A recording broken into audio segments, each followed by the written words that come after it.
Good morning, everyone. Welcome to Salty Sweet Games. Welcome to Masks of Nyarlathotep, our Pulp Cthulhu campaign. I am the aforementioned Salty. And I'm Sweet. And these various assorted spices are our friends.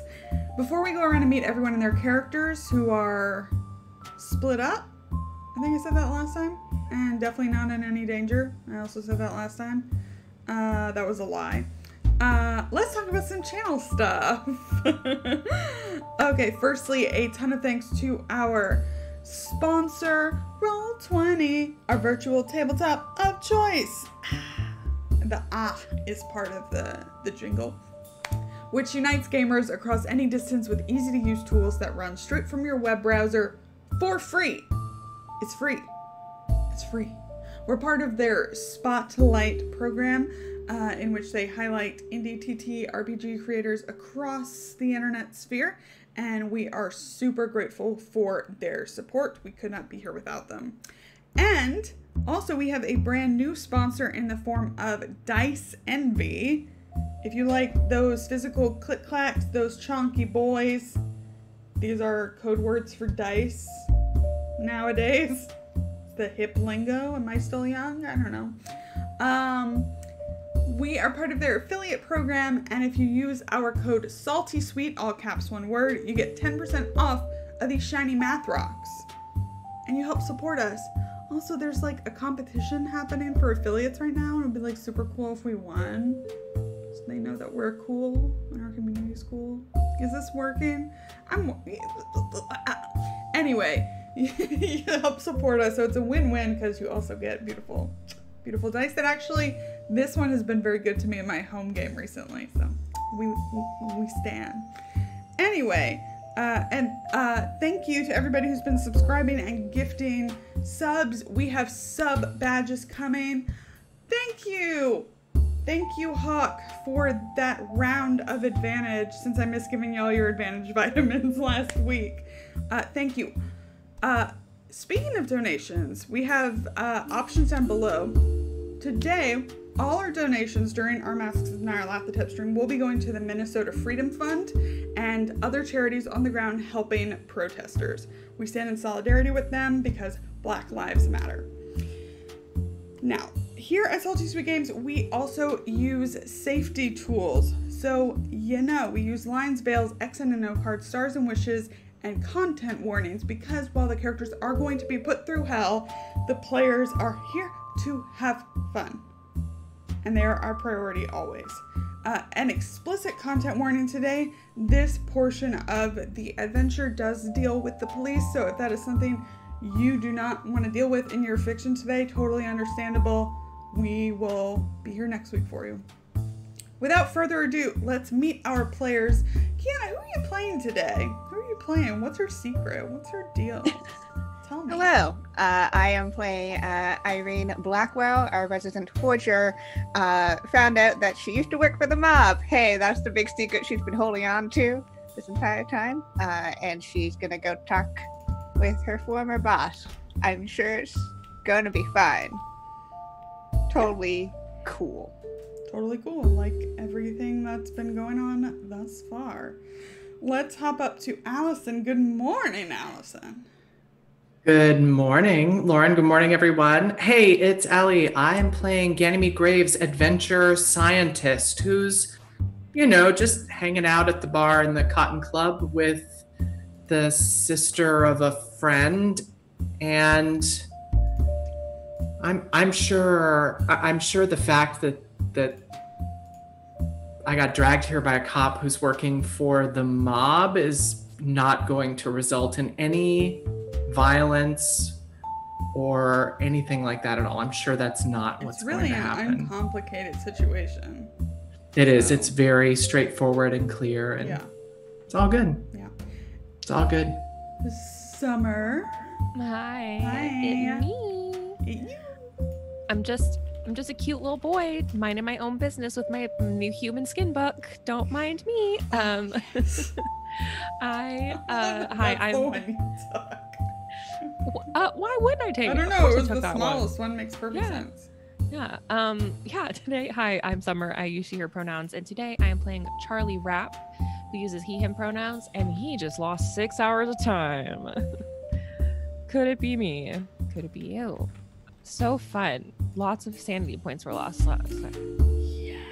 I think it was 13 or something. It's like 12. It's like 12. No biggie. I'm sure that won't come back to bite me in the ass. Why would it? It won't. It's not like a valuable resource or anything. No. Infinite. Yeah. Yeah. Tommy. Hello. Yes, hello. Hi, I'm Tommy. At Imperator Pengu. If we learned anything last week, it's that reading is bad. Don't ever read. That's how you lose sanity.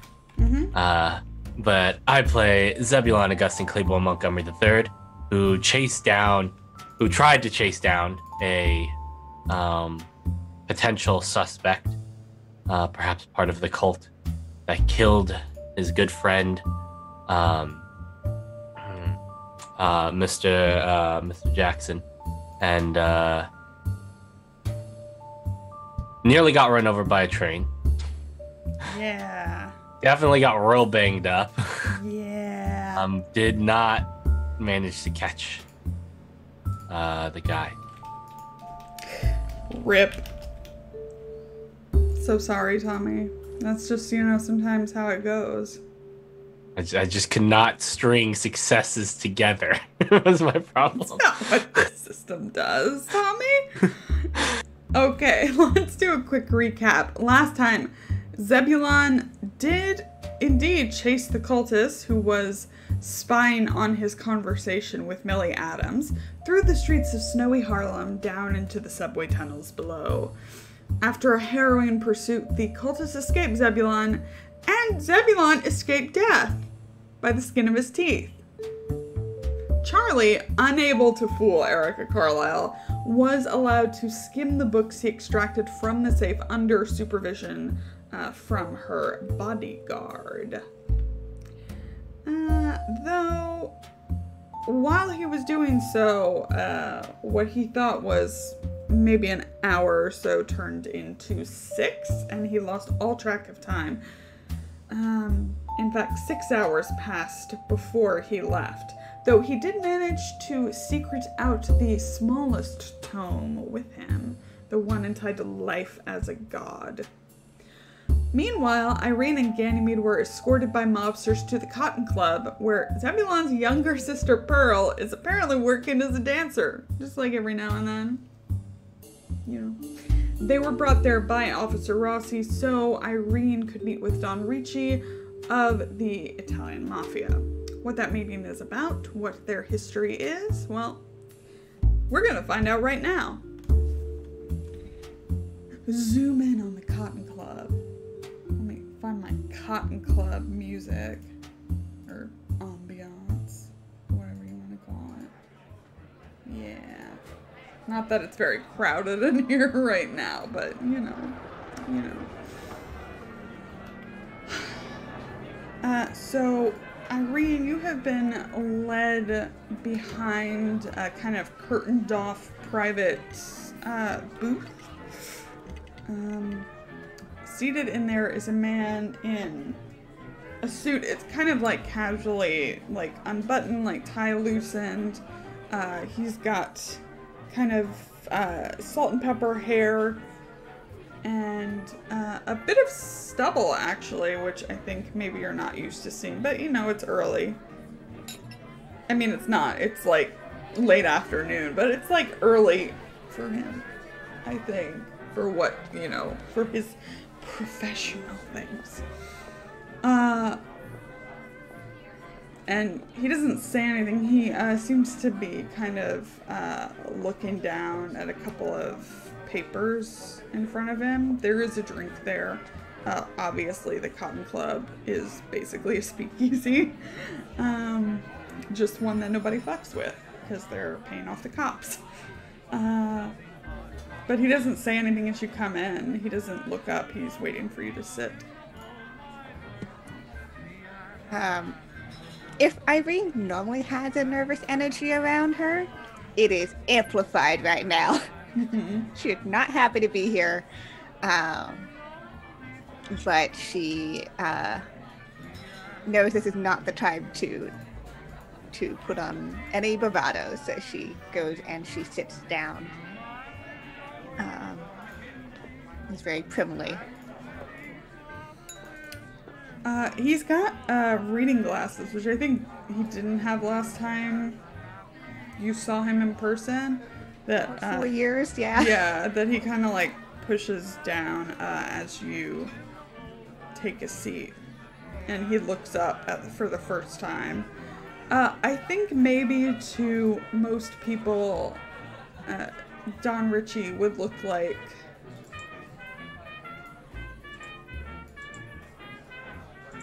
I don't want to say gentle, but he's got a very subdued aura. He seems like a fairly chill guy. Yeah, he does, right? But you know better.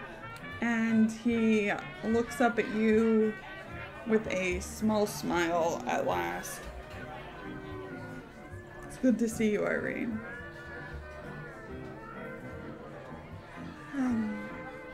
And you, Don Ritchie.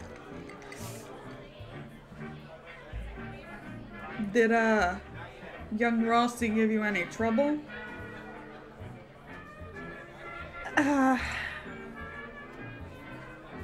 I wouldn't say trouble.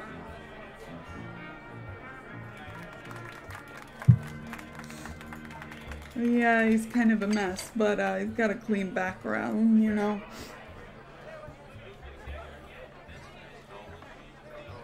Where you been, Irene?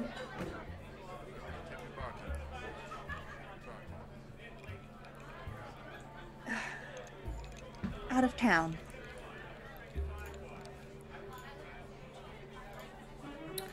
You know, Vic left the city.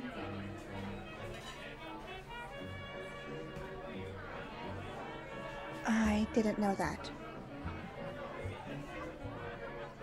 Yeah, he was obviously looking for you for a while, but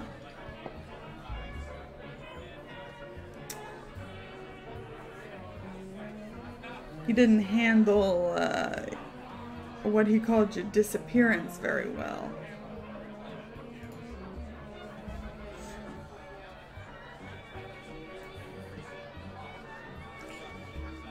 Chatty as always, Irene.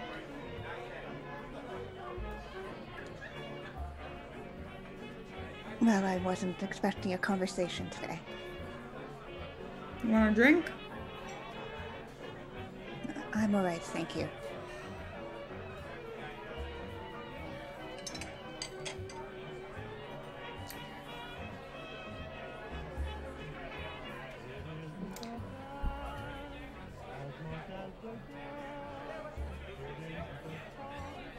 He takes a while. He drinks his own beverage. Takes his time. Kind of fully takes you in for the first time. I wasn't looking for you. We were all settled up around the time you went. Just and I wasn't going to spend the resources.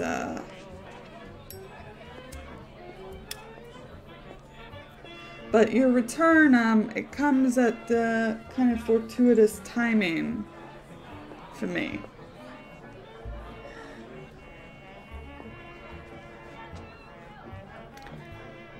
I got a job for you that I need done before you decide to leave again.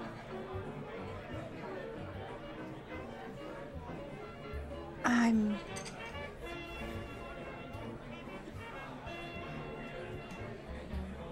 not sure. I'm not really in that business anymore. You're never out of the business, Irene. I don't do art anymore. Now that is damn shame.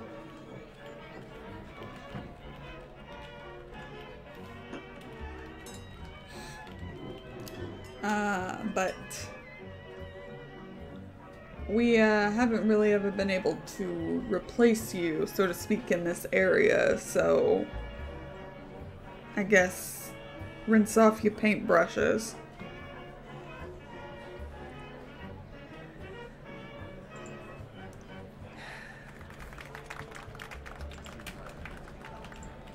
What exactly are you asking me to do?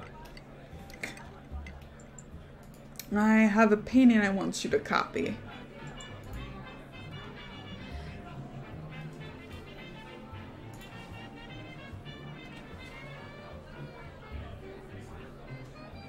For who or what? For me, I have several interested parties, and I don't particularly feel like pissing either of them off. So better to just let them both think they got it.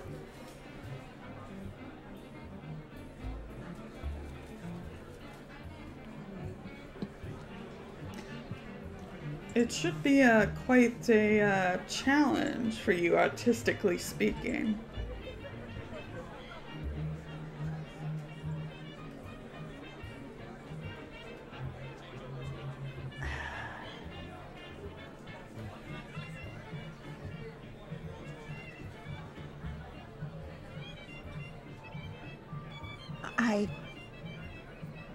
I don't know if I'm the right one for this job. Yeah, what you think about it is irrelevant. So...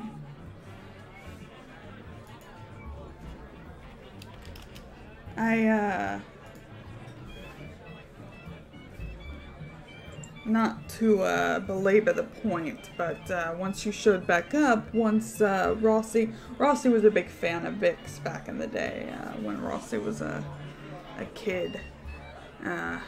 Once he recognized you, we did a little back-end research on our end, and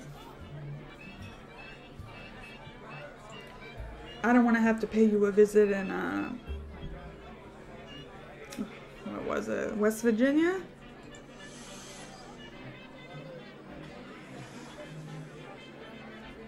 Nice little extended family you got.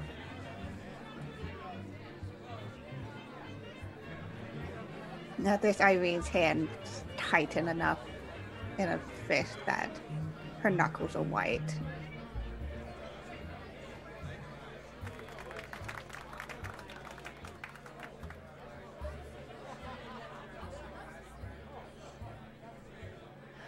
When do you need this by? I'm obligated to other kinds of work as well, with same amounts of pressure.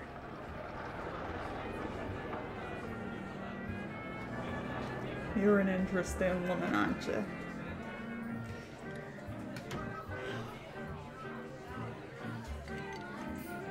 I can,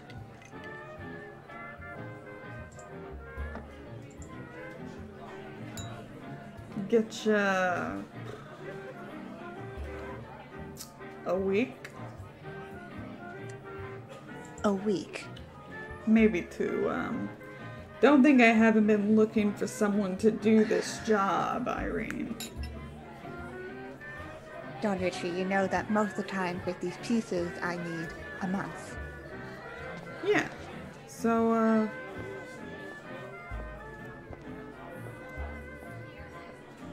cut that time in half. You'll still be making your percentage. We'll even double it.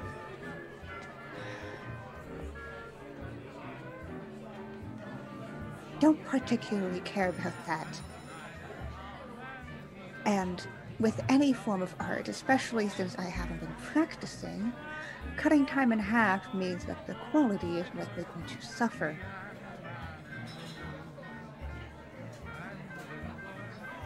I don't have a month, Irene.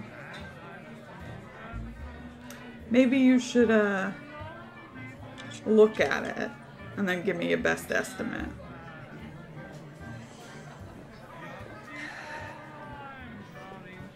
What painting is this? You heard of a guy, Miles Shipley?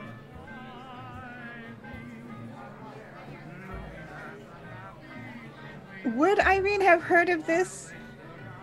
She's very well studied. Yeah, you want to make like I'd let you make a forgery roll, just because I think that's the most relevant thing. Cool. Yeah, she knows her stuff. If I can just find that freaking skill somewhere. There it is. Hey, okay, regular success.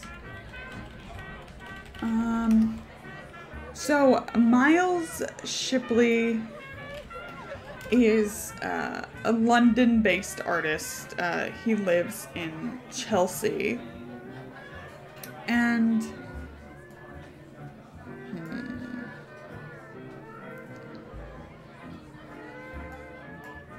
how much would I know?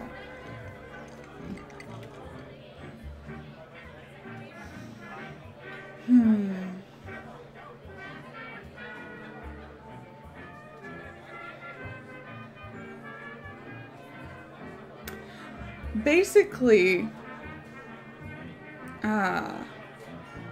he's more recently, like in the last 2 years, been making waves. But he's very controversial. Some critics praise his imagination. Some of them decry his paintings as the work of a demented soul. In either case, all have suggested that his art may be worth investing in. Cool. So Yeah. not realism. No, not realism at all. We're talking surrealism. Oh, that's gonna be interesting. Okay. Yeah. Yep.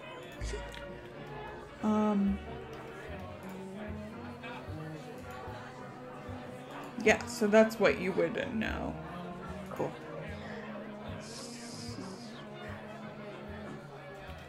Out of my usual.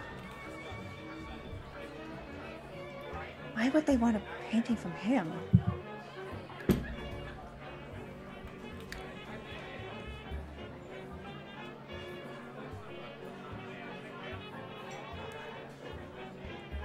Have you seen any of his work in person? I can't say I have been visiting art galleries or anything like that recently. They're striking.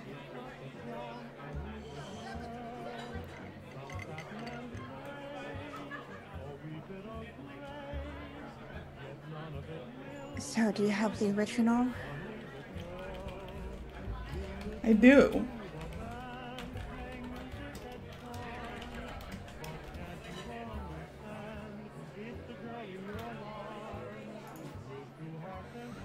He reaches kind of down at his feet, like under the table, and there's a like kind of brown wrapped package. It's not huge, but it's there. Brown wrapped, and you assume, I mean, like, he's not an idiot. There's probably something more protective on the inside. It's probably layered. Yeah, okay.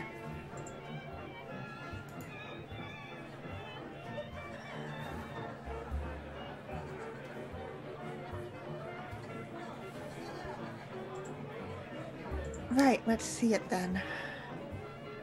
Make a psychology check. Cool. Great, I'm gonna use advantage on this. Sure.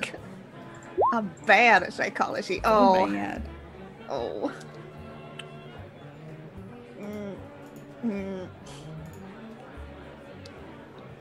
Fuck it, I'll spend that 5. I really want to know. Okay. You would think maybe he was just like hot back here for a second as he pulls at his collar, but you, having been around him and being more familiar with his body language and stuff, it's not even, there's a bit of nerves, and you'd swear there was fear as he goes to unwrap the painting.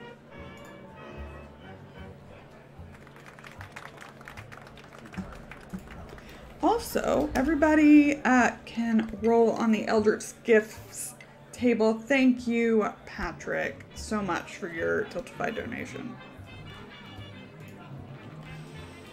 So let's do that. Have some fun. Oh, a useful item. A Kodo. A card from Charlie's deck. No problem. No, it's fine. Go ahead I got and draw you. that. I recently shuffled these. 15 luck points for Sir Thomas. I think that's the exact same gift I wrote last I time. think so. So this is great. Perfect. Yeah. Hold love on. it. Love to see it. See, I where's that told you quote? I have a lot of luck. Where's that quote? There it is. I have a lot of luck.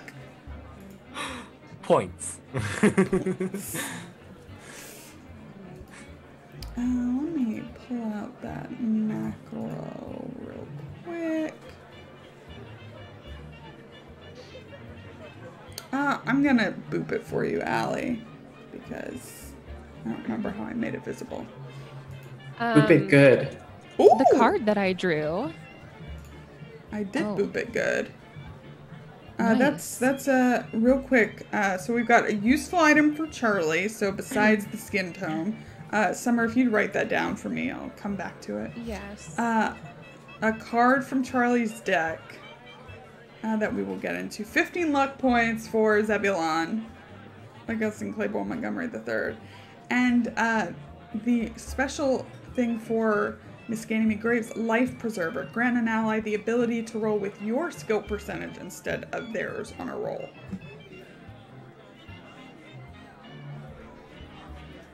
Yeah. Great, yes. Tell us about this card before we unveil the painting. Absolutely. So I drew the Eight of Wands. I drew it inverted. Mm-hmm. It normally means movement and fast pace and like change and action coming in your life. But for reversed, it means delays, frustration. It could be a sign of resisting change and issues with internal alignment of morals and values. Yeah, no. So it's not relevant to the situation. No, not at all. No.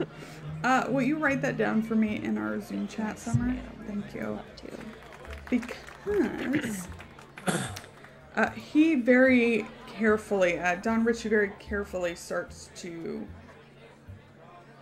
remove the wrapping and the kind of protective layer inside.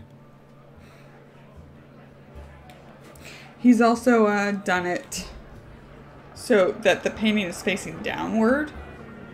And you know now, based on your psychology roll, like, the He man... doesn't want to look at it. Yeah, he does not want to look at it. And in fact, he turns it...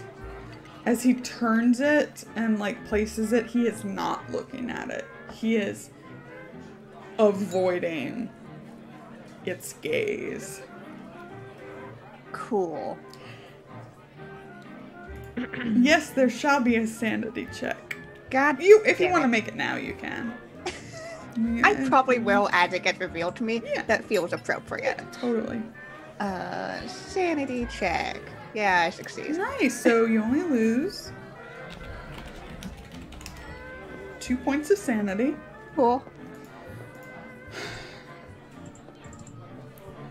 What you see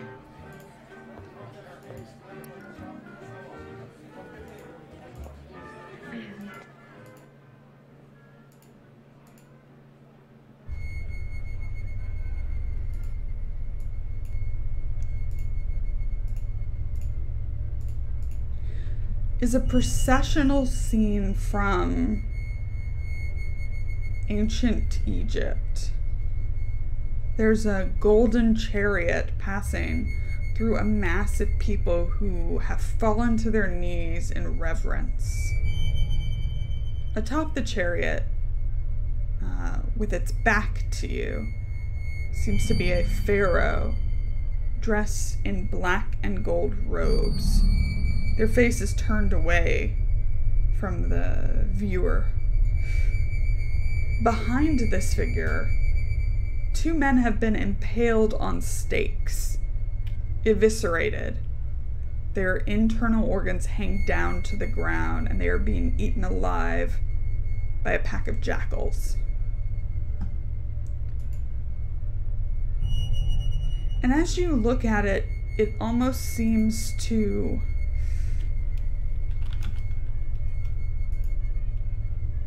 shift. The colors are their dimensions. It's much, even as you look at it, your artistic eye wants to appraise it and figure out its secrets, but it's something about it is giving it the appearance of shifting, almost like a moving picture. And you could swear there's something familiar, even though you can't see their face. Something about that pharaoh figure strikes you as familiar.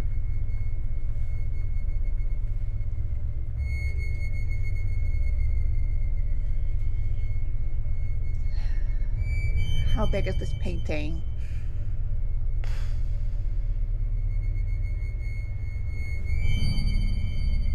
Okay.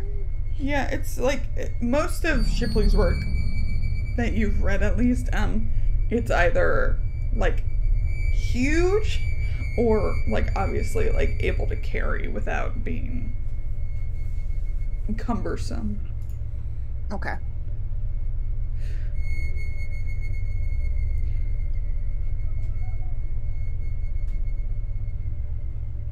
And it's,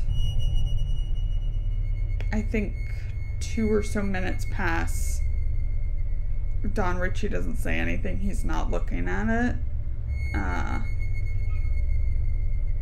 But he waits for your response.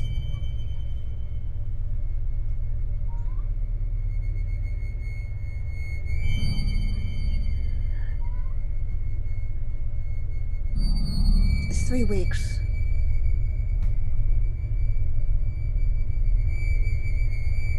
If that's going to be an issue, tell them that an appraiser is going over it.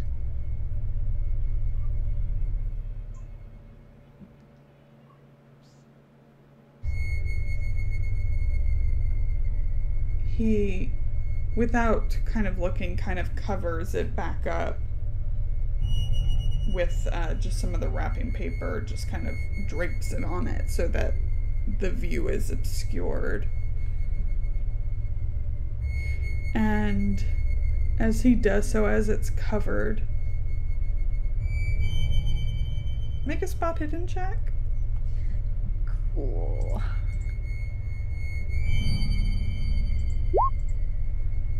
Okay. I could swear the angle of the pharaoh's face changed just a bit. Don't like that. But it's covered now. Mm-hmm. Okay.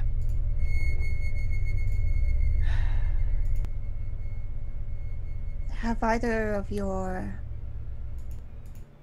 clients seen this in person?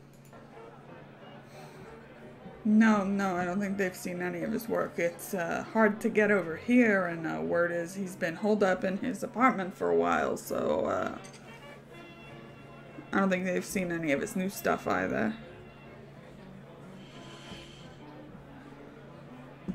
Well, that will work to our advantage. What do you think of it?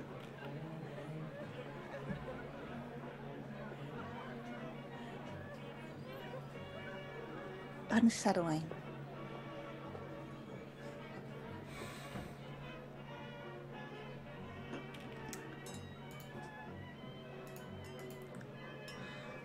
Irene,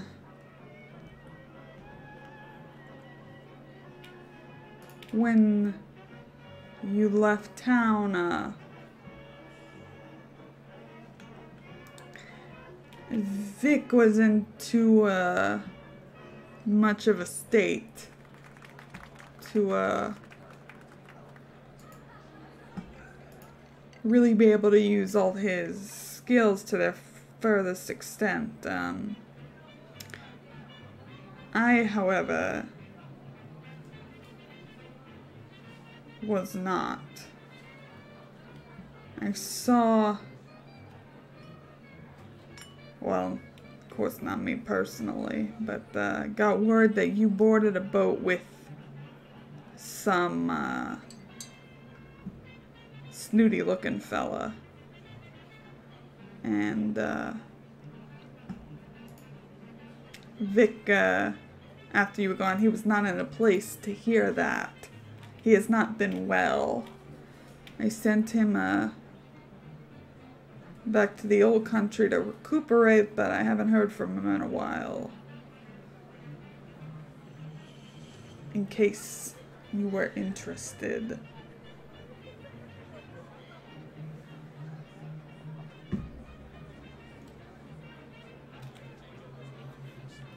I told him to not look for me.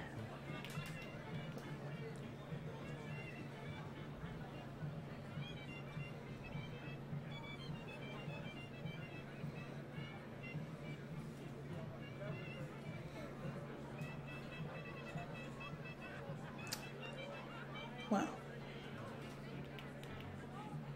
I will, I guess the best thing to do is to use Rossi as a go-between. If you trust him to do that. I can't say she's the most subtle. He's got some of his, like, you know, charisma back now that that's been covered. I'll have a word with him. He's a good kid. He's part of the family. There's something on her face at the mention of family, but she just inclines her head.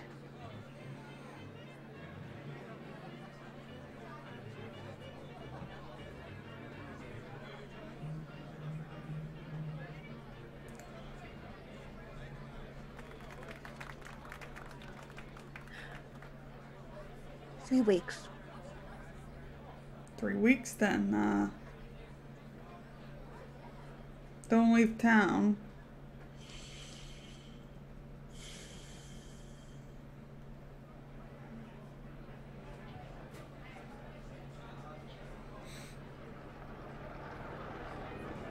When this is done,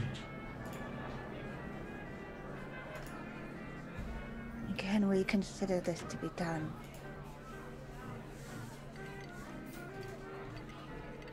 Sure, Irene.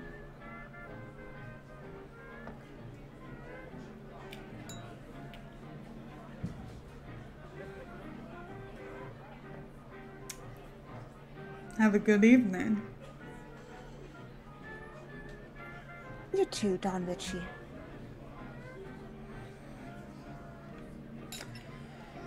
So, outside of the curtain, Ganymede, what you been up to? How's it going out there? Ganymede has been seated at the bar. And I would assume there's not a whole lot going on, just given that it's the middle of the day. I mean, you see people bringing in alcohol. Yes. So observing. Mm-hmm. Pearl, after finishing some of her, kind of their very brief kind of review of choreography, comes in, sits next to you, in all her ruffled glory.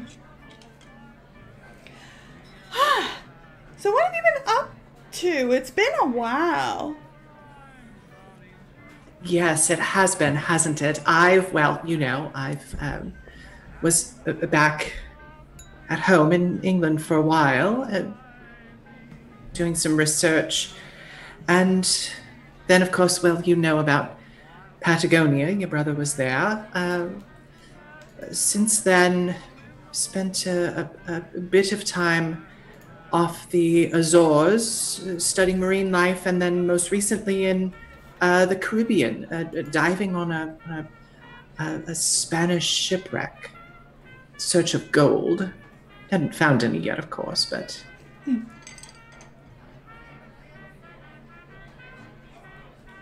Annie misses you. I miss her too. It's been a terribly long time since we've seen one another. Have you been with her recently? Well, at Christmas, she was gonna spend it up here, but well, you know. But then she left on a trip for London. So it was really just Christmas time and a bit at New Year's.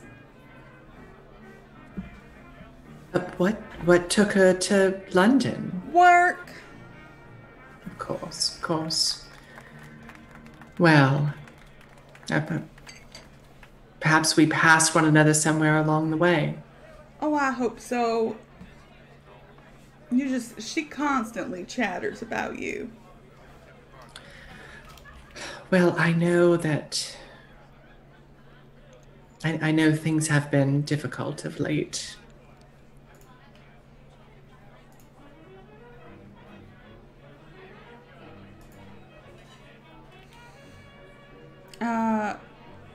You notice her again get distracted as Rossi, young Officer Rossi, is helping put away bottles, and he's kind of like, there's kind of a little shove fight going on with one of the other guys, just as they're putting things away, and Rossi looks over at her and like smiles before he gets like really shoved into the bar. Hey! Pearl, what do you know of Officer Rossi?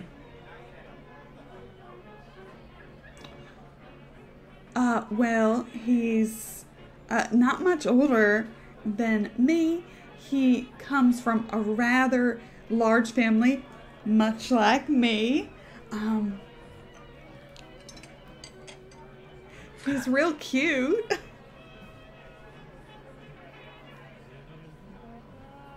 Yes.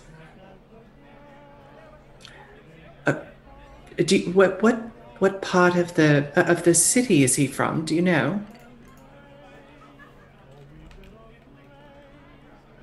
I think originally from Brooklyn.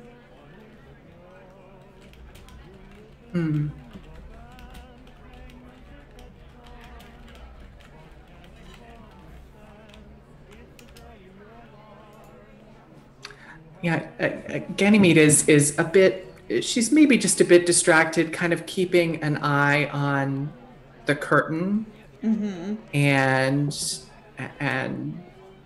not wanting to miss if Irene needs her help for some reason. So she's probably not realizing that she's perhaps being just a little bit rude and not carrying on this conversation. Yeah, I think Pearl hops back up and does a bit more.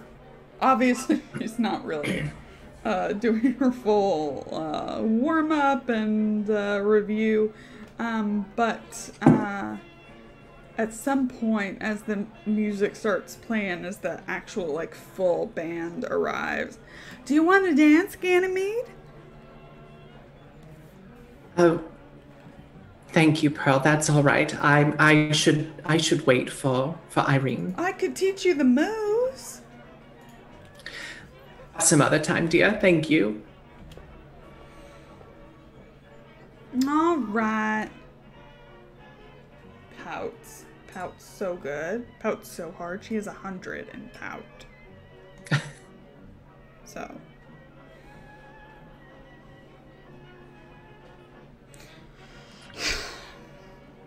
Yeah, just keeping an eye on Rossi and any other muscle that's in the room. Yeah. But most of my attention's focused on the curtain, trying as if I could peer behind it. I think probably after 20 minutes, Irene emerges with a wrapped package under her arm.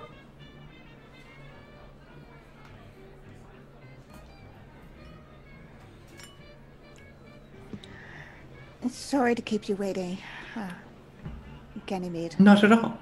Not at all. What is that?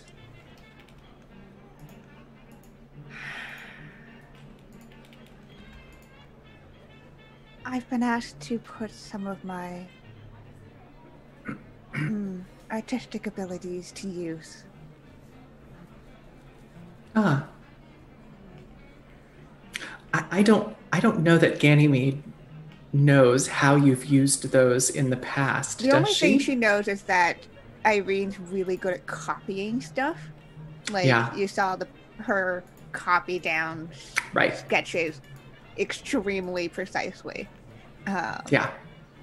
So if she's not saying like, oh, I was commissioned to do something, it's pretty doesn't really want to say it. It's pretty clear she doesn't want to say what it is out loud. So are we free to go then? I believe so. Though I believe we'll be seeing more of Officer Rossi around.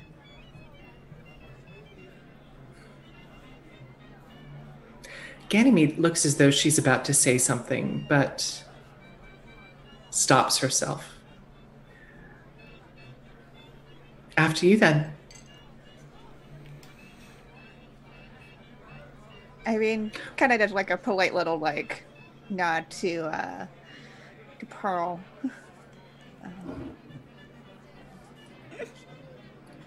All she knows of Pearl is that she's right. So it's just like, see ya, I guess. It's like this very weird like mutual quirks of the situation.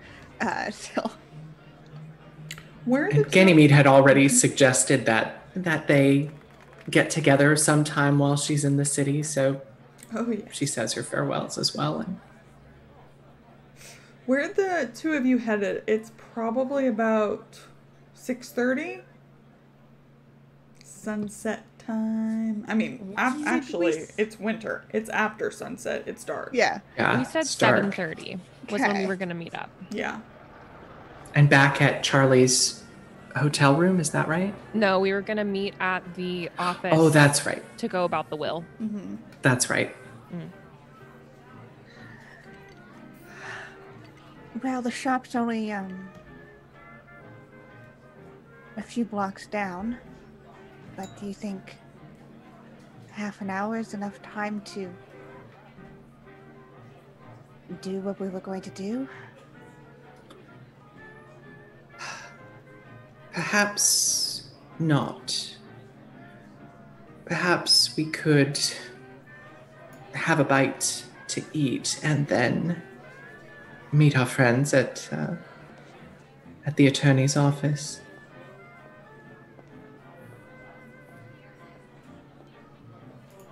That sounds good.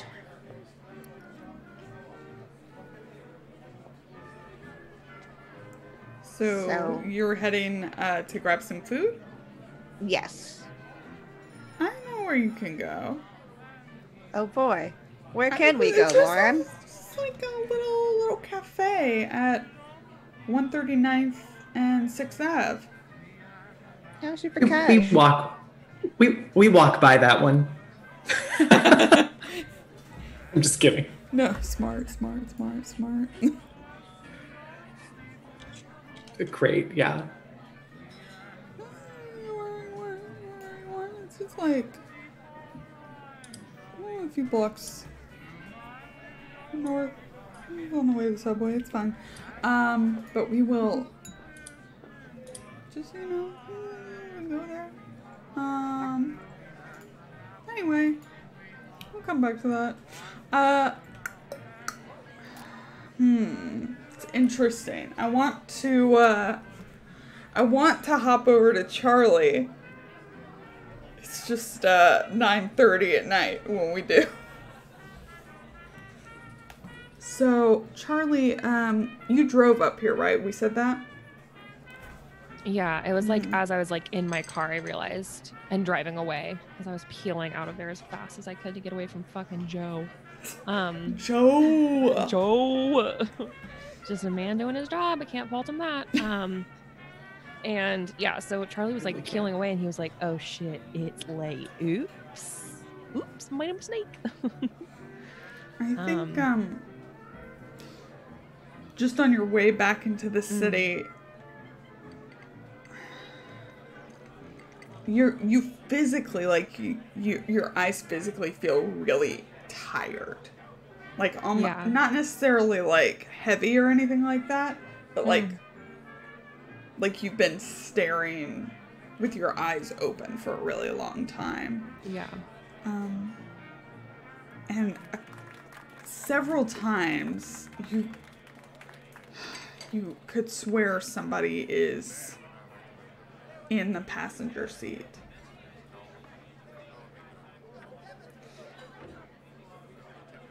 Don't like that. But unless I'm getting a ghostly vibe, am I?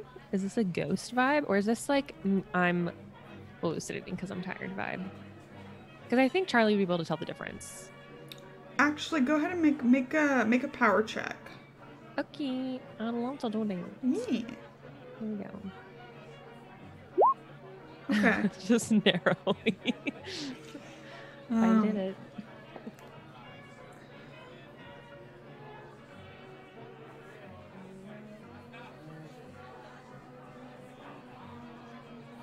It's confused.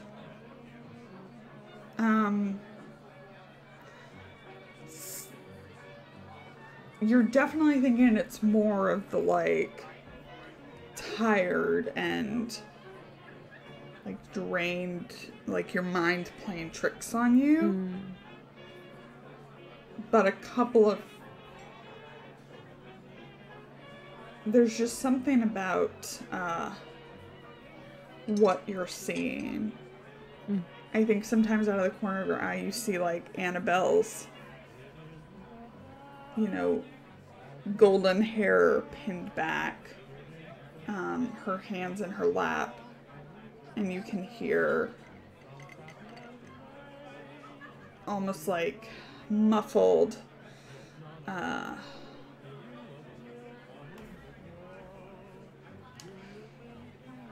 like the conversation that she mostly did the talking for on the way back from the seance at Christmas when she called things off. Yeah. I think the only part that comes through clearly is, "Charles, you scare me." And I think a little later on, as it's kind of droning, it's like you're not here. You're not here with me. How does Charlie respond to this? He has obviously just read a lot of very unsettling material that's kind of had an impact on him in a major way. It definitely wasn't.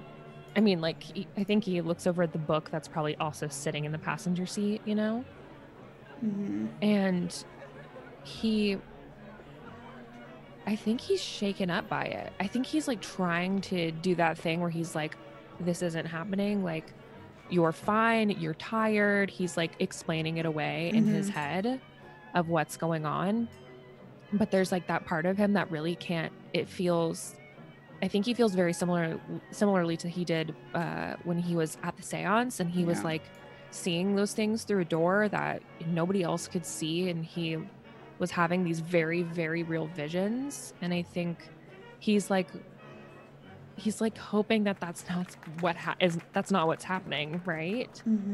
He's like trying to stave off anything happening right now while I'm driving in this car, like trying to get back to where I'm supposed to be, so he can at least get a phone to find out where everybody else is. He's assuming that if they went to see about the will, that's over. They might be back at the hotel, but he's mostly doing his best to kind of keep it together and ignore the fact that he's like slipping in and out of reality for a second. Yeah.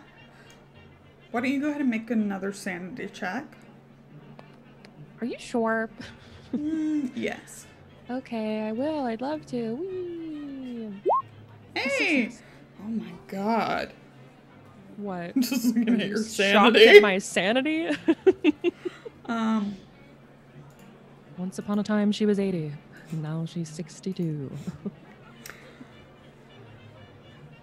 So you don't lose any sanity for this. It's just that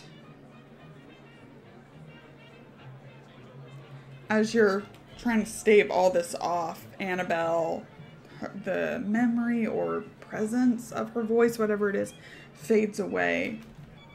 And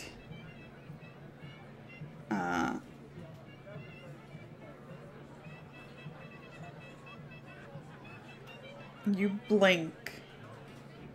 And you're in a whole different car, in a whole different part of the country.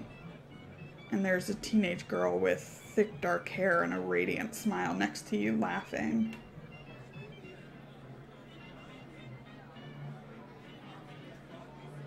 Yeah, I think he like closes his eyes like really tight. Like he blinks and then he sees that it's changed, and he's like thinking, he's like gripping the wheel so tight, like not again. Like this is not what he needs. This is not what he wants. And he closes his eyes again, like really tight, even though he's fucking driving. Yeah. Like he's trying to like not be in this other car right now. Yeah.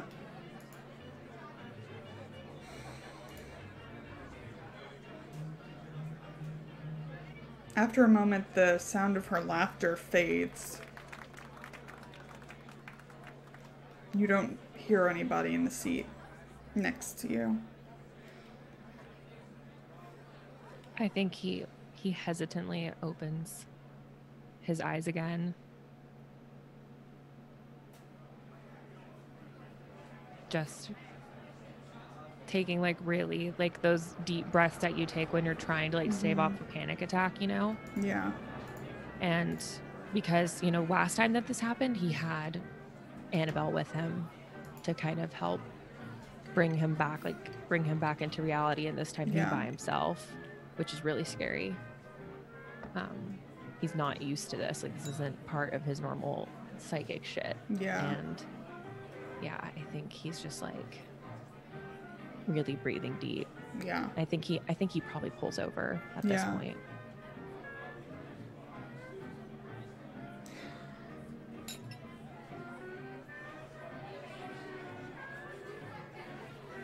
As you pull over and the car comes to a stop, obviously it's very dark and you're kind of in the middle of between Westchester and the city.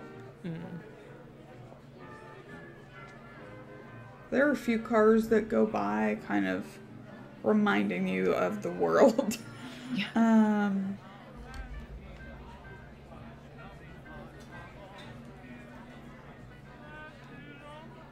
Do you look over at the passenger seat?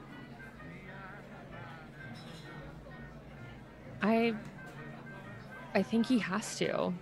Like, he can't, like, just pretend that something's not happening. And so it's probably after he like manages to like slow down his heart just a little bit that he would look over.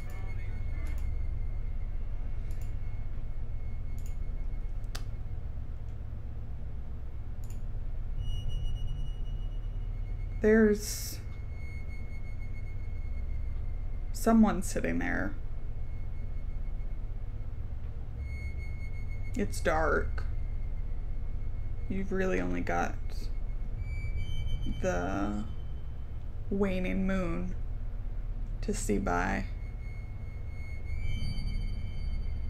But they're in a familiar shape, that of Irene Blackwell.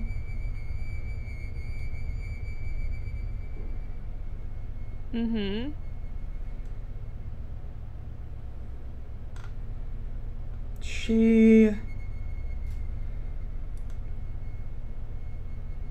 She's crying, she's weeping. She doesn't seem to be looking at you. She's kind of hunched over, holding herself and crying.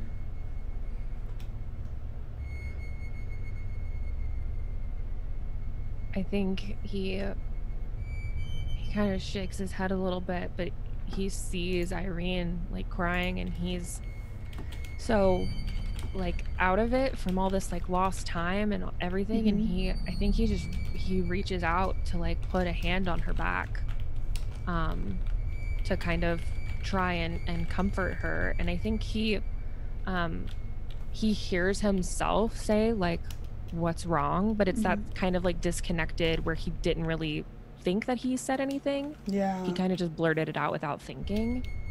And like he's having like a disconnect between what's happening in like his brain and what he's like thinking, as he like reaches out to touch her and try and find out why she's crying.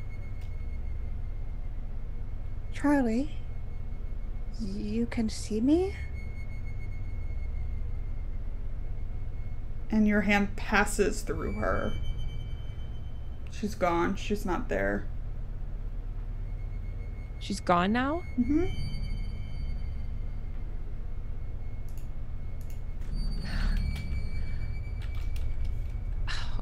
I think he's just kind of, his hand just wafts through, and he kind of like, he was like expecting her to be there, and he kind of like snaps right back into like fully like himself, knowing where he is, knowing that something's happening, and that whatever it is, he's being allowed to see these scenes and other moments in time, and they can see him too, just like at the seance. And I think he just turns back and just like punches the steering wheel like really fucking hard,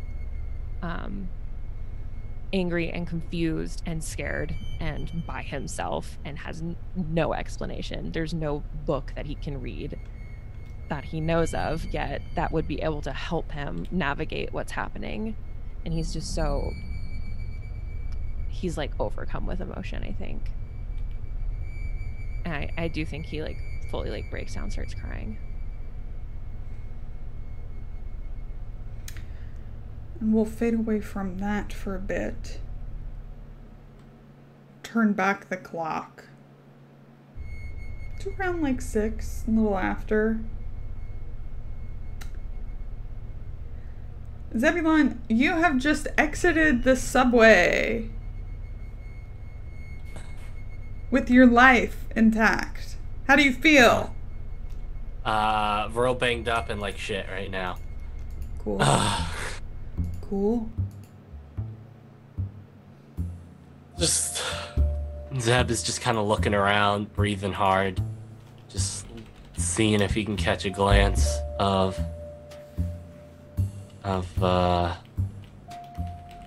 guy he was chasing. Trying to figure out where he is as well. He is nowhere in sight. I don't know. I feel like, I don't know why I feel like you've like climbed out of a grate. I mean, yeah, Zeb has climbed out and out onto the street and just looking around and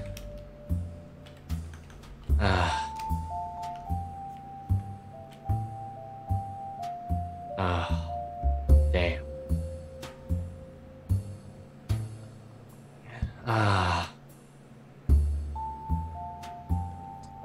I mean, what does Zeb want to do at this point?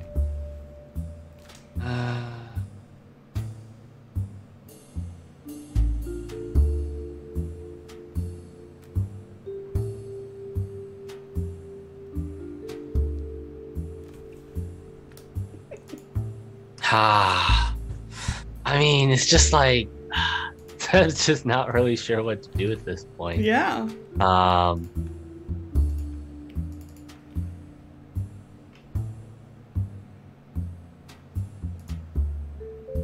Okay, I know what Zeb's gonna do. Zeb is gonna go find. I don't know. Are there just people you can pay to take messages to someone? Right? Can I find a kid? Can I find a kid to take a message to someone? Sure, of course, yeah. Was it suddenly Victorian England? I need a young boy. I need something that's not on a timeline like the post office. Yeah. Like, oh, what are we gonna call this kid? Zeke. Yeah. All right. I think Zeb goes to like, I don't know, like where would a kid hang out? Is there a diner nearby? Is there a kid like hanging outside of a diner nearby? Sure. I'm trying to think. Wait, never mind. I don't need a diner. I was thinking of that for other reasons. Zeb has a notepad on him. Zeb was gonna write a message on a napkin. I'm like, no, he's a journalist. He's got a notepad on him. I think there's like a kid headed home, like bouncing a ball.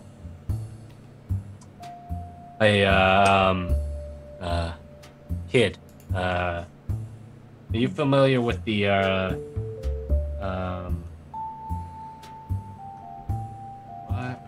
forgetting the name. Lafayette Theater? The theater? Yeah, Lafayette. The Lafayette. Kid, you familiar with the Lafayette? I don't know why I feel like he's smacking some gum. Yeah.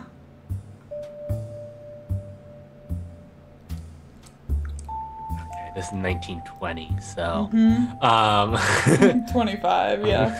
Yeah, 1925. I got now I got $1 here that is yours if you can deliver a message to the to Miss I'm just blanking on it. You did just almost get run over by a subway. Yeah. Millie, if you can take a message over to Miss Millie Adams over there. What you want with Miss Adams? I'm a friend of hers. An acquaintance more, but on her side. Looks you up and down. Make some kind of social check. I don't care what it is. I mean, probably not intimidation unless you want to go that route. It's definitely persuade. Yeah. I think it's the question is, do I want to spend? No, I'm not gonna spend advantage. I mean, I kind of want to. The sass on this child. Whose sassy child is this? Come pick up your child. All right, let's do a persuade here. Hey, That's nice. a success.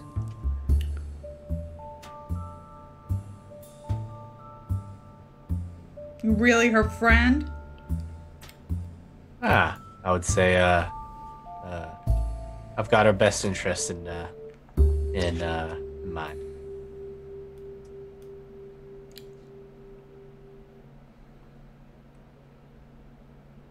$2.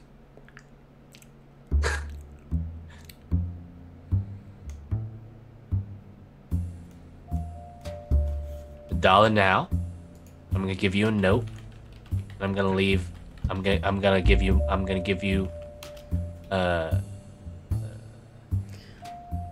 He's gonna give him like Charlie's address, the hotel that Charlie's staying at. And I'm gonna leave $1 with the front desk at this location, and a note with them that you can pick it up when you're done.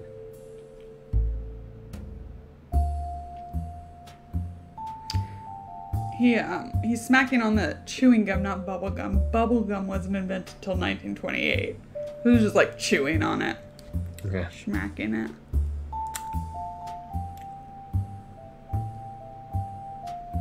Okay. Alright.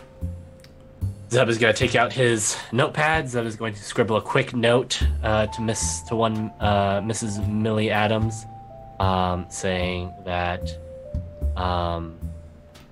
the guy got away. Keep an eye out for anyone wearing the, was it red? Yeah, it's like red a leather band. Yeah, with red, like a red leather band. strap hanging down. Yeah. Keep an eye out for anyone with a red band and a leather strap. I think they're connected to your husband's case. And then he's gonna fold it up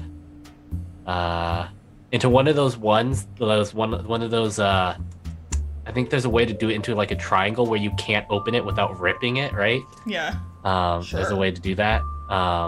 There's definitely a way to do that. I know that's a for real thing. Cool.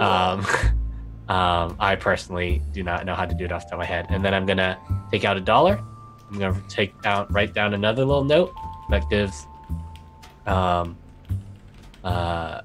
hotel address that Charlie's staying at. Because Zeb doesn't stay in the nicest place. He doesn't have a front desk to leave $1 at.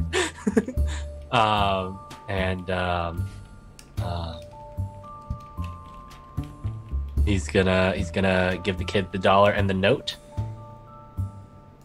I need that delivered as soon as you can. Yeah, we'd all do anything to help Miss Adams. Well, you deliver that real quick, and then you run over. I'll leave the $1 tonight, so you run over tomorrow, and it'll be there for you. I'll make sure to leave a note with the front desk. He looks at you kind of skeptically. That I could be staying at the place that Charlie stays at. Yeah, I mean, you just crawled out of the subway.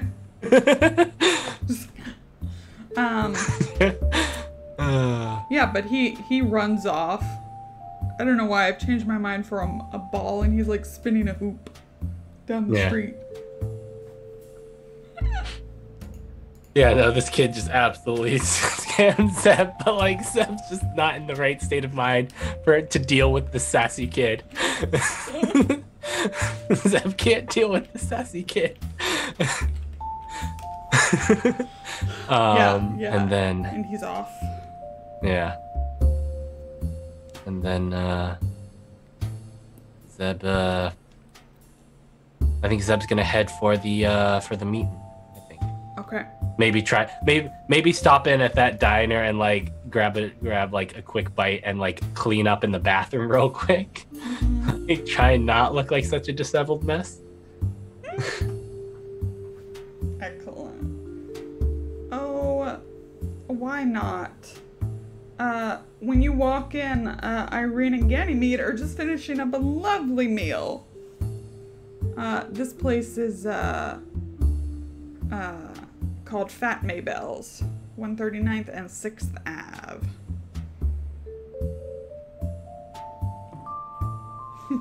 Yeah, I'm gonna remember Fat Mabel's. Yeah. Maybelle's. Like you, I don't know if Zeb sees you two in there, but you probably see Zeb walking in, just looking disheveled, like just absolutely just ragged and looking real wide-eyed. Ganymede is notices and is up as soon as she sees him, and not looking himself. Zebulon, what has happened to you? Oh, Miss, well, no, I think he'd call you Ganymede at this point. Ganymede, Miss Blackwell. I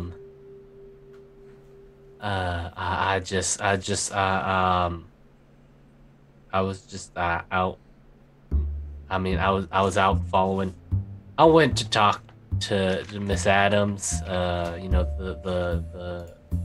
wife of the man that they got locked up for the murders, and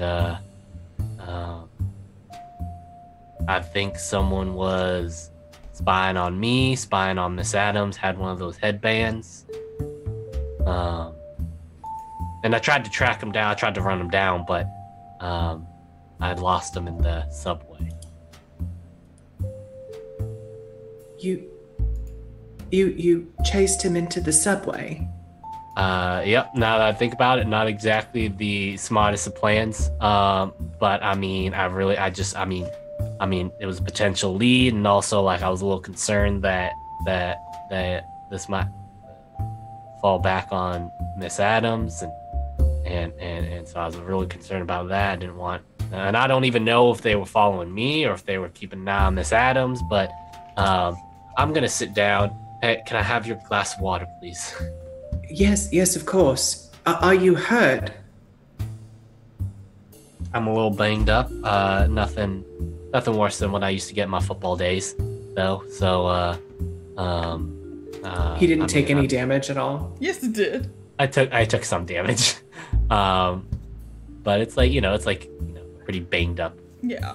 Type of like he's probably got a pretty big bruise and like some scraped like fingers, like some like but he's not he didn't get shot or anything. He just got real banged up.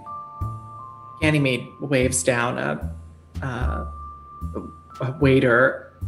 Could I have a cup of hot water, boiling water for tea, please? Just the water, though. Yeah, it's brought out very quickly. She's got a clean napkin and is dabbing it off. Can I? You did lose some HP. Can I make a first aid check here? Yeah. Hard success. Wow. Yeah. that would have been so funny if you failed and like Zeb took more damage. It's happened. It's happened before. So what does he get back? Is it 1? Or is it 2 for a hard? Or was that just for doctors? Take 1 I'll check it. Yeah, we'll check and get back with you later. But she kind of helps clean and bandage you up. Ganymede Graves is always prepared, so. Thanks, Ganymede. Sit still. But, sit still, Zebulon. I'm good. I'm good now. We're good. Well, I mean, I'm as good as can be expected at this moment, but I am I think we're all gonna need to keep an eye out since we seem to be involved into whatever is going on here, and I don't know if they're following all of us, but it'd probably be good. What are y'all doing out here, by the way?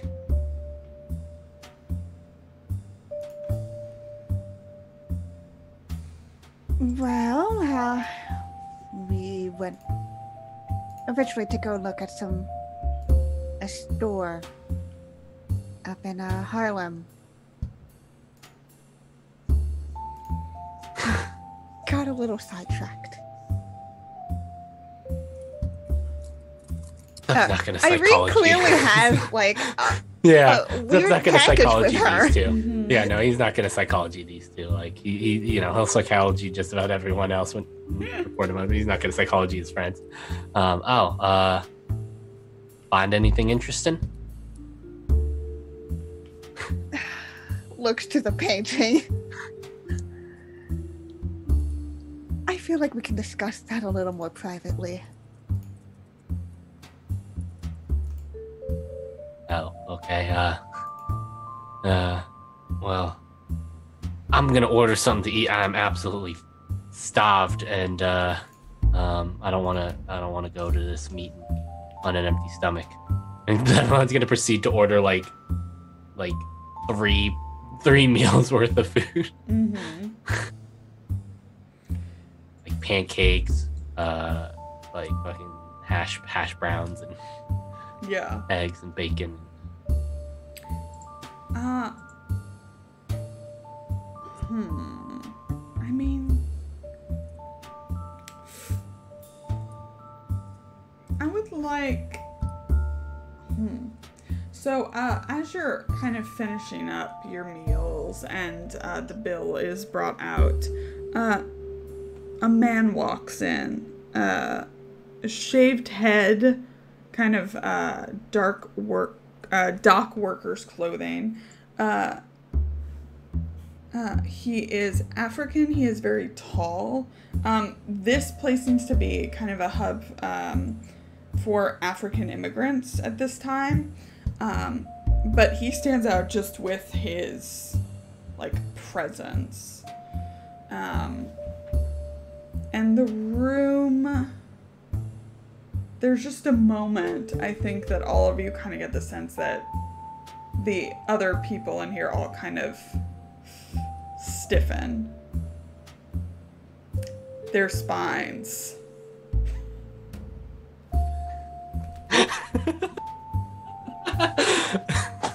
That hot, huh?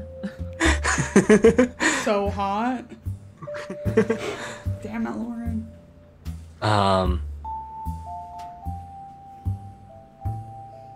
Zeb sort of looks around. Who's rolling things? Oh, that's his HP. Yeah. Like, I make mysterious rolls, not you.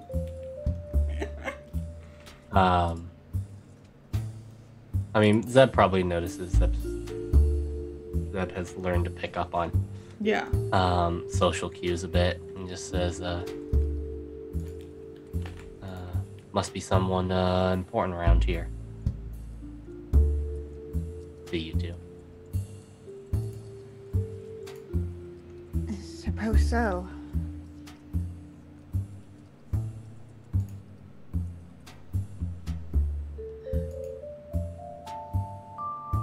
That's it. You can finish, pay your bill and leave. Yep. Yeah. I mean,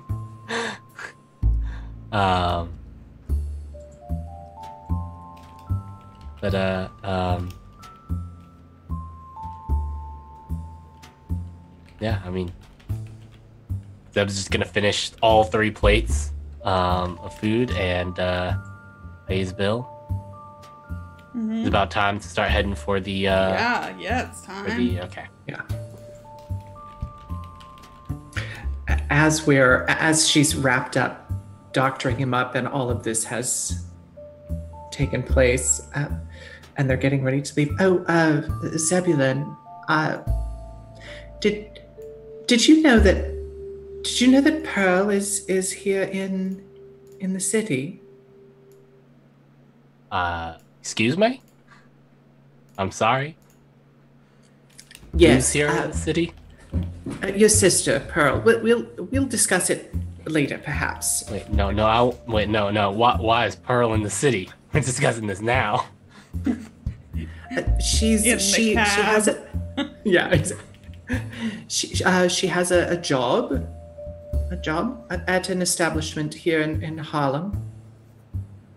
Got a job. I mean, this is the first I've heard of it. In fact, I think it's the first. I didn't know. Well, she had a job. She's a grown woman, of course. I don't have a problem with her having a job. She didn't tell anyone. Not that I know of. Well, she's agreed to call tomorrow. Perhaps we'll get to see her. Yeah, I mean, if my Pearl isn't. I mean, this is probably her trying to save up money because she keeps talking about wanting to move to Hollywood. Yes. To be an actress. She looked in fine health. I don't know why she didn't just get a job down in Charleston, but all right, I suppose. Yeah, I'd love to see her if she's here. I don't know why she should know I'm here. I don't know why she didn't check in with me. I mean, I would have been happy to meet with her. I mean, does she have? Do you know where she's staying? Like, does she have a place to stay here? If she has a job, I'm sure she has a place to stay, Zebulon. You're far too protective of your younger sisters. I'm just concerned. All right, just like I didn't know she had a job. I mean, has she had this job long? Is this her first time here? Well, I don't know, Zebulon. We only spoke for just a moment, but we're going to see her tomorrow.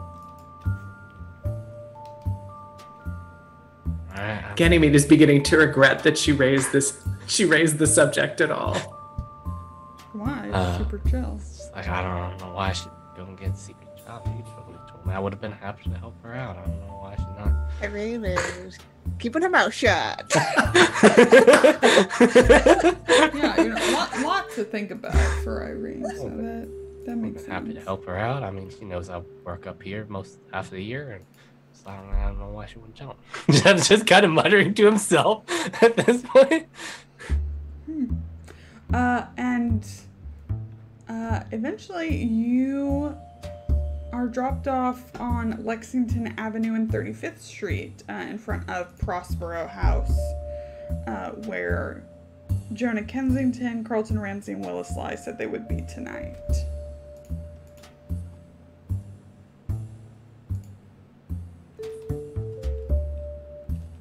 Well,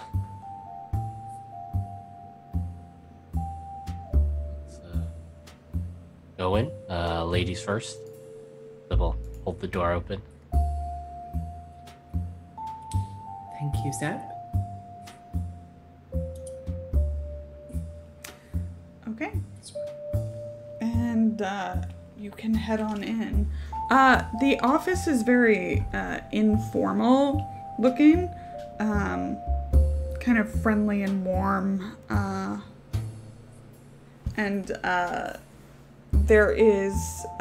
There's nobody like on duty. Willa is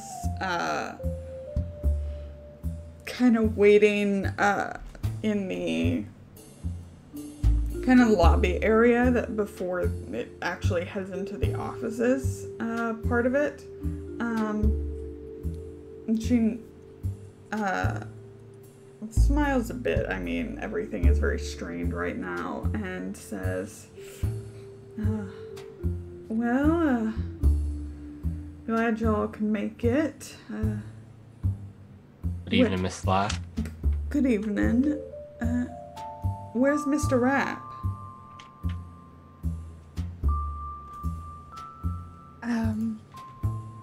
Not sure. And Irene's looking around like she's confused that Charlie isn't here yet. Yeah. I mean, it wouldn't be the first time he's walked out on it. He's walked out on a.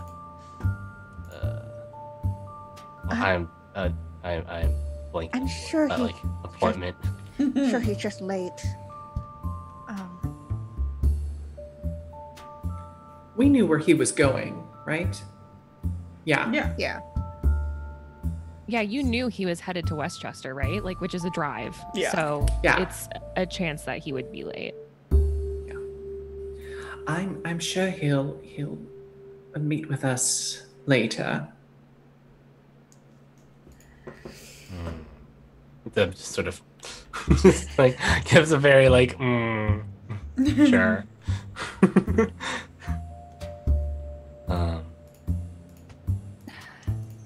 Well, we can catch him up whenever he shows up.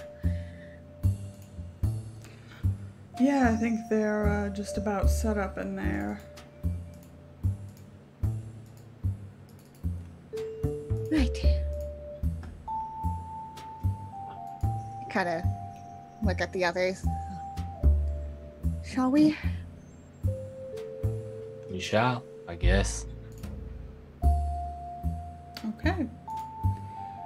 So y'all head on back. There's a door that's open with the name plaque that says Jonah Kensington on it. And when you go in, both he and Carlton Ramsey, who you met at the funeral, are seated. Jonah behind his desk and Carlton with a chair pulled up near.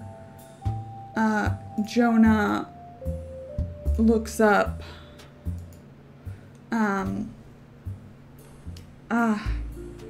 Glad you all can make it. Please make yourself comfortable.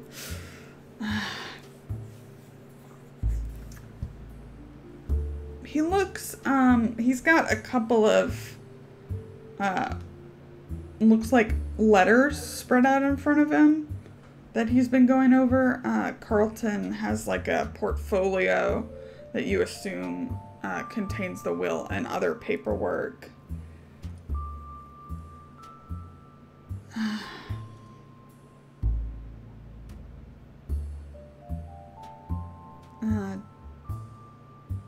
Would anybody like anything to drink? Water? Tea?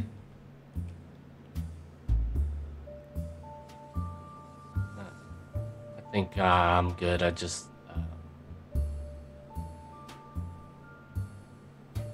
think I'm just mostly curious about what's brought us here. Yeah, of course.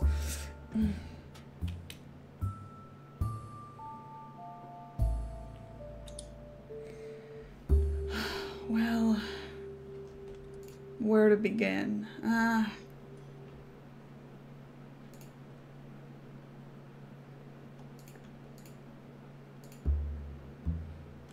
I've got a couple of things to go over. As I think you know from Jackson's brief correspondence with you all, he has been investigating the Carlisle expedition, their apparent massacre, but he has been all over the world at this point, and believes that some of them, maybe all of them, may still be alive. And he picks up a letter that I will share with you. August 8th, 1924, from Nairobi. Dear Jonah, big news. There is a possibility that not all of the members of the Carlisle expedition died. I have a lead.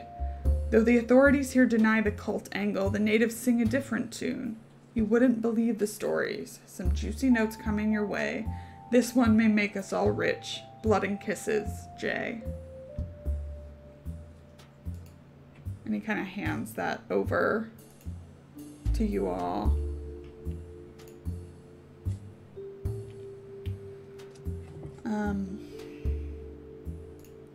There's also, and he pulls out more of like a packet of typed notes. There's a lot of information here, some interviews and with various people around the world. I'll just hand that over to you. You can peruse it at your leisure.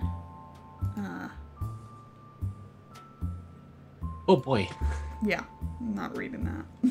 You can read it. Let's see. After that, I started receiving these notes. After the letter he sent that I read you, I started receiving these notes. I got a wire from Hong Kong that Jackson said his inquiries were proceeding nicely, and then I didn't hear from him until the middle of last month, right before Christmas. And he wired me from London. The message was a bit crazy sounding. He basically said he'd been in London for a few days where he dug up a lot of stuff. Elias, he said things, he mentioned a plan or conspiracy of just a global scale. He said something about a timetable. He needed to find the missing pieces. He mentioned needing to go to Australia, but wouldn't or couldn't explain anything else. The wire ended. He said he was coming to New York. He left me a note when he got here, but they were so fragmented. I thought maybe he might need some time in a sanitarium, or like he was worried about it being intercepted, and maybe it was in some kind of code. Well, if Mr. Jackson was worried about these cultists getting wind of him, then I wouldn't doubt that. Have they pretty much handed over like all of his notes on this? They handed you over the letter to Jonah and the typed notes, but he pulls out another like sheaf of paper. Now I'm gonna read this to you, and it.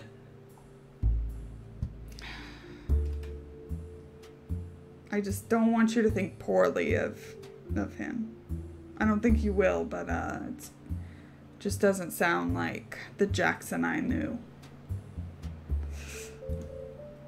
And he starts reading it. Many names, many forms, but all the same and toward one end. Need help. Too big, too ghastly. These dreams like Carlyle's, check that psychoanalyst files. All of them survived. They'll open the gate. Why? So the power and the danger is real. Many threads beginning. The books are in Carlyle's safe. Coming for me. Will the ocean protect? Ho ho, no quitters now. Must tell and make readers believe. Should I scream for them? Let's scream together.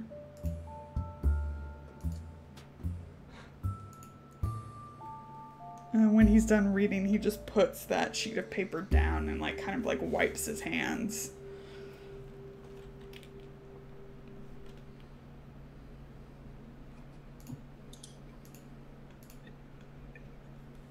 Do you have any idea what this all could mean? Like I said, he thought there was some kind of worldwide conspiracy going on. A conspiracy to what end?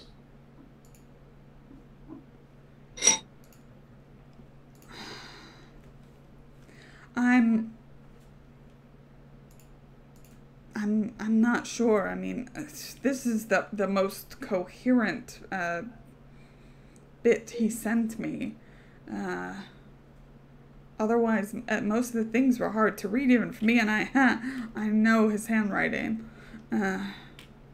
Sometimes pages were blank, sometimes it was just a word repeated.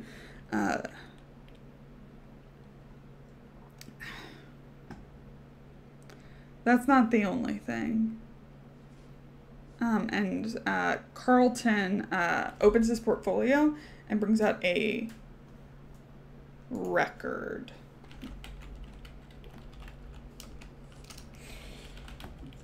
And it, the label on it just says Jackson Elias.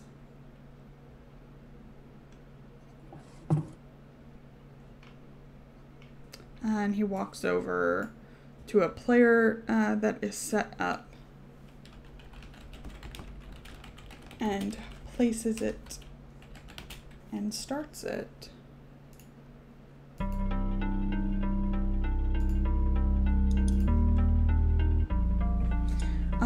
There's a bit of distortion as the audio starts playing. And after a few moments, you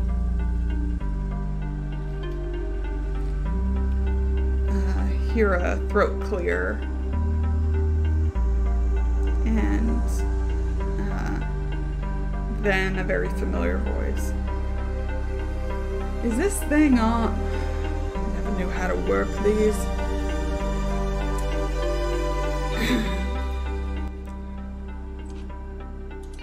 Greetings from beyond the grave.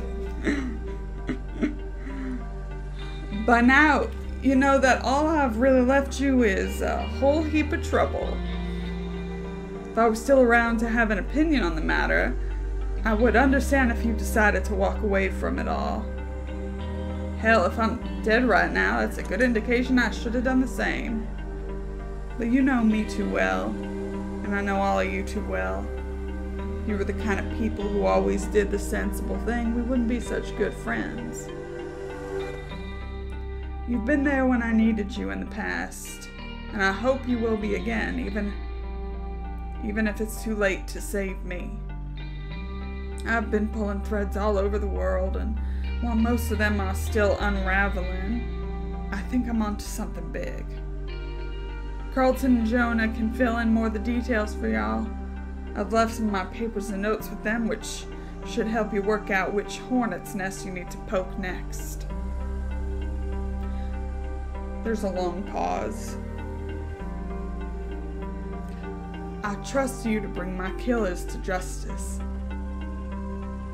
Of course, I'm assuming I was murdered. It will be just plain embarrassing if I was run over by a trolley car. Follow my investigation to its bloody end and seek out the truth. I ain't asking you to finish my book. Only one of you that can write a damn is Zebulon, and I'm being generous with that. There's another kind of chuckle.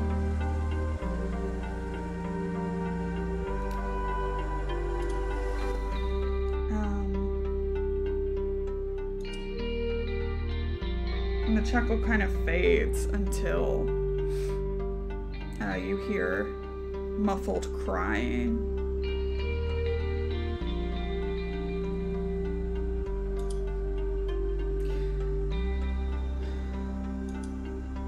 And then it's a big inhale of breath as you can hear him composing himself.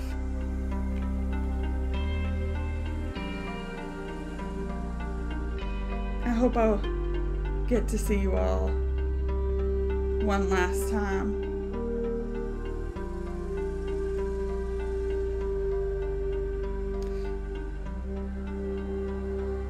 And then there's another pause and crackle. You friend.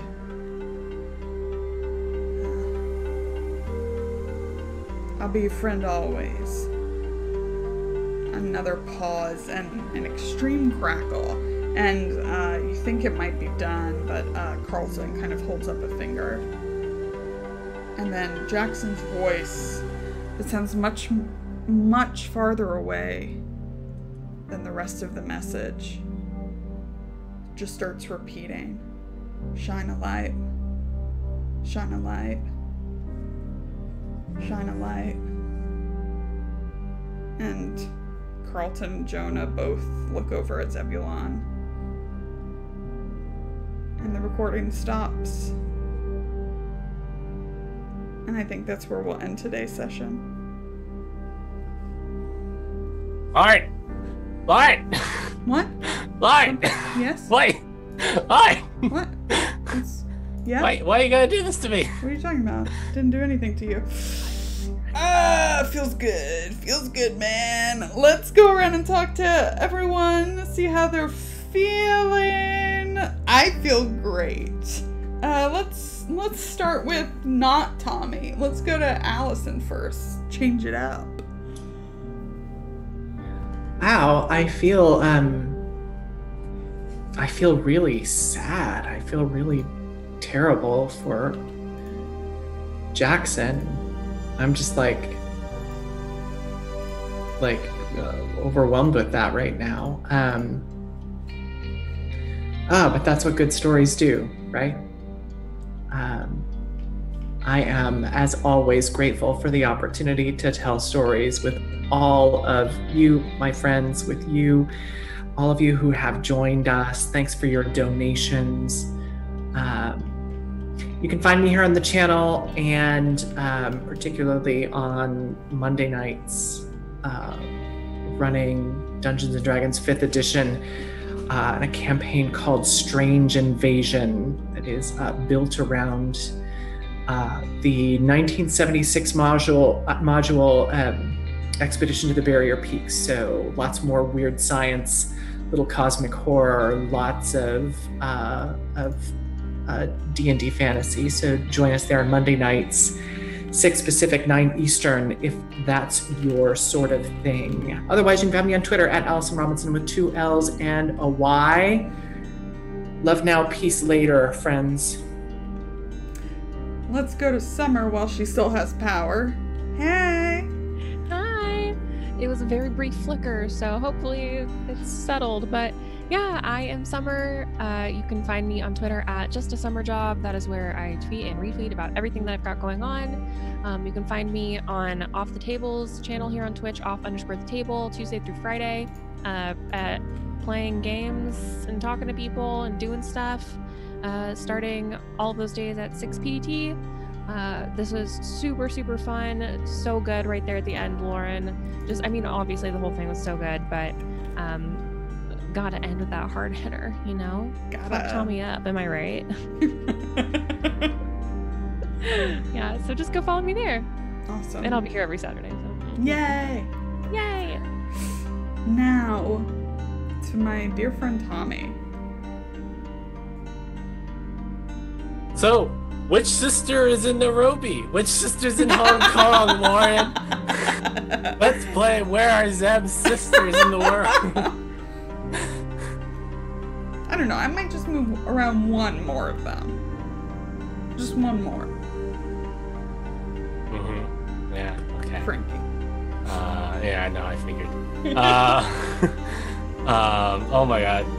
That last... Oh my god, that hit hard. With the recording. Boy, I mean, you really fucked Zeb up there, Lauren. Especially with the shine light thing at the end. That was a great session. Love seeing more into Irene's background. Yeah, I cannot wait for next week. I am Tommy. I'm at Imperator Pingo on the Twitter sphere. I do tabletop RPG stuff across the interwebs, and video editing stuff like the intro for this show. Other than here on Saturday mornings, you can find me in 2 weeks over on Encounter Roleplay, running an Urban Shadows campaign mini-series. Mini-series would be the correct term for that. That'll be a lot of fun. That's on Fridays at 6 p.m. Eastern. Excellent. Keen, let's do some quick personal stuff. Yeah, so I'm Kienna. I'm the sweet of the channel. Y'all can find me over on Twitter at KiennaS. Best way to figure out what I'm doing. Mostly internet, sorts of role-playing things. But mostly I'm just here doing fun stuff on Saltysweet Games. What about you, Lauren? I am Lauren. I'm that salty ginger over on Twitter. When I am not here over the weekends, I am around the internet. I'm on the Scratics Academy, on Off the Table, on twitch.tv/nomadic for one more week, finishing up a Tales from the Loop campaign where I teach robot aliens bad words, and it fills my heart. And also some exciting things coming up later this summer. Kienna and I are part of 2 charity things happening this weekend. I just want to do that now. Later today, do you want to talk about what we have? Yeah. So later today, we have We Built This City, which is our Asian Heritage Month one-shot. I am running a hack of Lady Blackbird that is cyberpunk with an all-Asian American cast featuring all Asian American creators in the TTRPG space. We got some awesome giveaways, including stuff like the Unbreakable Anthology, a dice bag from Danny Ogani or Putin Loom, 5 sets of dice from Lucky Hand Dice. It's pretty incredible. And all of the donations are going to the Asian American Legal Defense and Education Fund, which helps support the civil rights of Asian Americans, because during these times we have seen a rise in violence against Asian Americans, and so this is to help that out. And earlier today, of course, we throughout the stream, thanks to everyone who had donated for the Minnesota Freedom Fund, helping to stand in solidarity with the protesters on the ground, bringing about justice for George Floyd and for Black Lives Matters. We here at Saltysweet Games strongly believe in supporting all of that stuff. So thank you for doing that. And what about you, Lauren? What's your special thing tomorrow? We're doing so much charity shit. Yeah. Tomorrow I'm going to be on the Scarathon, twitch.tv/ScarathonTV. We are raising money for St. Jude's Children's Hospital.